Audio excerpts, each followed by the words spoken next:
So yun guys, so nandito kami sa may Doña Soraya. Pakita ko lang yung antenna ni Bossy. Multiple antenna setup. Actually nag-deliver kami ng piso wifi sa Sitio Ulong. Ito.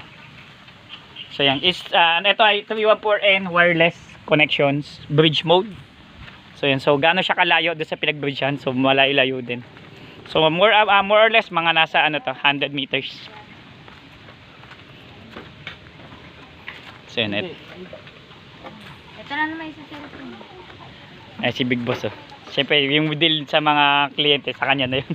Masasabi successful na yung mga tawal. Ha? Sarap dito no? Ang sarap tumambay, grabe. Ang ganda ng lugar nila oh. Paradise.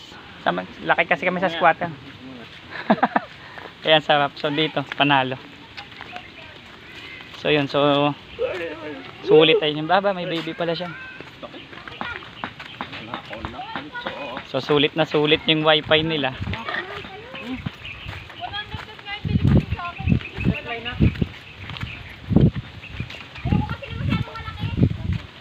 Lawayan ko lang po yung baby.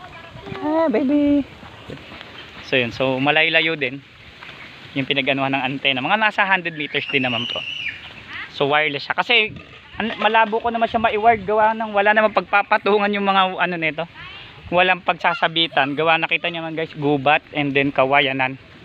So yung success para magka-wired connection ka medyo mahirap. Unless sa lupa mo na lang siya pa iladlad mo na lang sa lupa, pwede. Pero since na nakaya naman siya ng wireless, so tinapat na lang yung antena.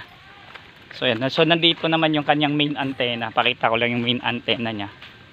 So nandito yon. So ito yung piso wifi. That was ito 1 year ago. 1 year ago na yung aming bendo dito sa Doña Soraya. Saan kanya nilagay ni boss? Ayun. So ito yung antena niya. Guys, ayun oh. So yan. So yun. Okay na siya. Solved na. Doña Soraya yan. Multiple antenna na yan. After a year, nagdagdag siya ng antena. Para mas malaking coverage, mas maraming customer. Sulit na sulit po. Legit na legit. Nakita nyo, walang wire, di ba? O, yung kuha na po. Okay po, PC mo gawa mo. Don't forget to subscribe. Mamaya kita tayo sa Balingasay tsaka sa Ulong. Tapusin ko lang po yung mga pending natin. At mamaya marami pa pong gagawin. PC mo gawa mo. Don't forget to subscribe.